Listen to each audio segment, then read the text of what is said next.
Sindbad était un marchand de Bagdad. Il emportait différentes marchandises sur un navire pour les vendre dans les ports. Mais à chaque de ces voyages, il vécut de terribles aventures. Voici le récit de son 3e voyage. Simba quitta Bagdad, où il demeurait. Il fit transporter de riches marchandises jusqu'à Bassora. Là, il embarqua sur un navire et le voyage commença. Après s'être arrêté dans plusieurs ports, le navire essuya une terrible tempête.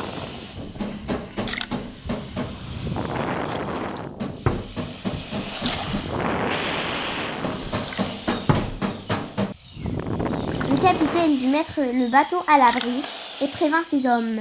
Cette île et ses voisines sont habitées par des nains velus. Ça ne sert à rien de nous défendre, car ils sont aussi nombreux que des sauterelles. En effet, une multitude de nains hideux apparut. Leur corps était recouvert de poils roux. Mettez le pied à terre, ou on vous réduit en bouillie. Ils obligèrent le capitaine et ses 11 passagers à mettre le pied à terre sur une île voisine qu'on disait très dangereuse. Maintenant, suivez-moi, je vais vous conduire à mon chef. Au centre de l'île se dressait un grand palais où Sindbad et ses compagnons pénétrèrent. Horreur! Ils découvrirent d'un côté un tas d'ossements humains et de l'autre des broches à rôtir.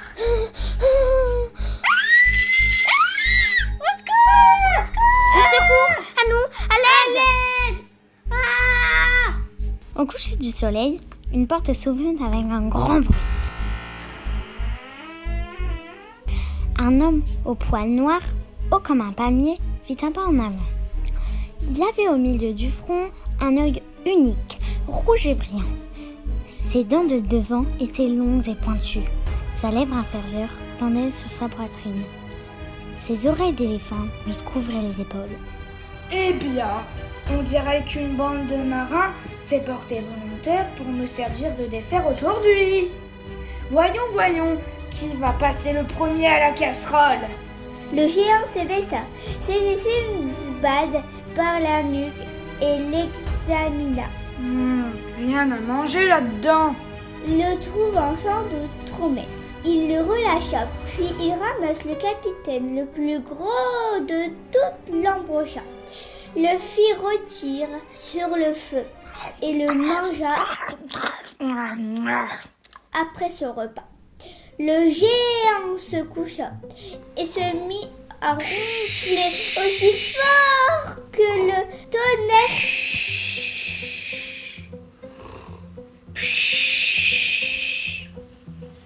Sindbad et ses compagnons étaient terrifiés.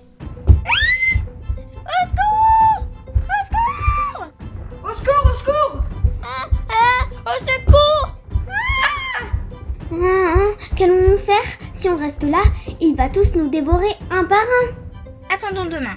Nous essayerons de faire le tour de l'île. Nous trouverons peut-être de quoi nous sauver.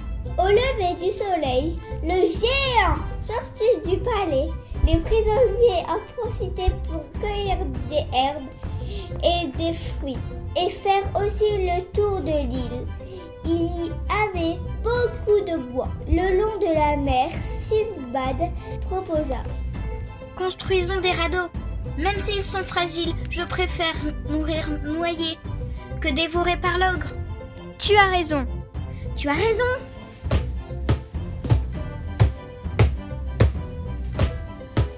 Le soir, les radeaux étaient prêts. Sindbad et ses compagnons regagnèrent le palais de nouveau. Le géant dévora l'un des prisonniers après l'avoir fait cuire, puis il s'endormit.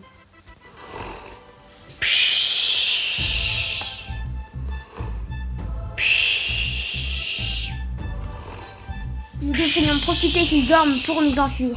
Mais s'il nous entend, il nous rattrape. Nous sommes perdus. J'ai une idée. Attrapez chacun de ces pics et chauffez-les. Alors Sinbad et les 9 hommes prirent chacun une broche dont ils firent rougir la pointe dans le feu. Et tous ensemble, ils les plantèrent dans l'œil du géant. Aïe aïe aïe aïe aïe aïe aïe aïe aïe aïe aïe aïe. L'ogre poussa un rugissement épouvantable. Il tendit les mains pour saisir ses assaillants. Sans succès. Enfin, il quitta le palais en hurlant. Rejoignons les radeaux. Mais à cause des récifs, il va falloir attendre l'aube pour que nous puissions nous éloigner du rivage. Quand le soleil se leva, le géant réapparut. Hélas, il n'était pas seul. Plusieurs monstres semblables l'accompagnaient. Ils montrèrent du doigt les radeaux et les bombardèrent de grosses pierres.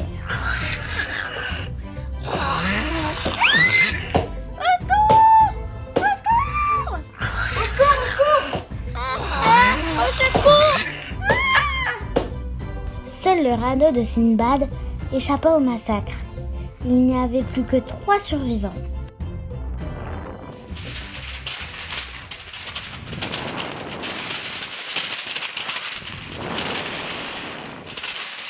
Le vent entraîna alors le radeau loin de l'île.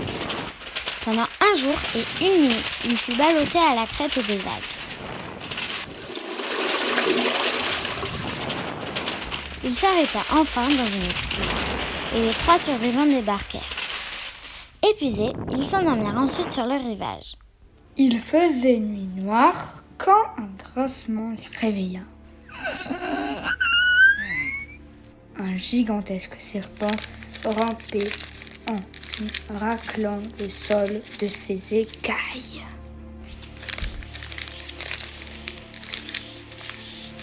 L'animal projeta sa gueule sur l'un des 3 hommes, le secoua pour l'assommer et l'avala.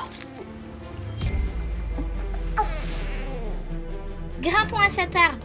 Son ami le suivit, tous les deux se croyaient à l'abri au sommet de l'arbre. Mais le serpent glissa le long du trou et engloutit le dernier compagnon de Sinbad avant de refaire demi-tour. Sinbad était désespéré. Il finit par se ressaisir. Il me reste peut-être une chance. Je vais faire des fagots de petits bois, de ronces et d'épines sèches. Il construit ainsi un grand cercle autour de l'arbre. En pleine nuit, le serpent revint. Il rampa pendant des heures autour du rempart, qu'il ne put franchir. Sinbad sentait son ânelle empesté et il tremblait de tous ses membres. Au matin, le serpent s'éloigna et Sinbad en profita pour courir vers la mer.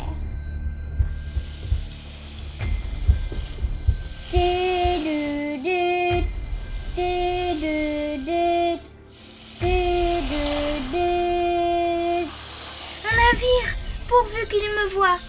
Il défit son turban et l'agita de toutes ses forces. L'équipage l'aperçut et une chaloupe vint chercher le rescapé. C'est ainsi que Sinbad put retourner sain et sauf à Bagdad. Mais ces aventures n'étaient pas terminées. Vous les découvrirez une autre fois.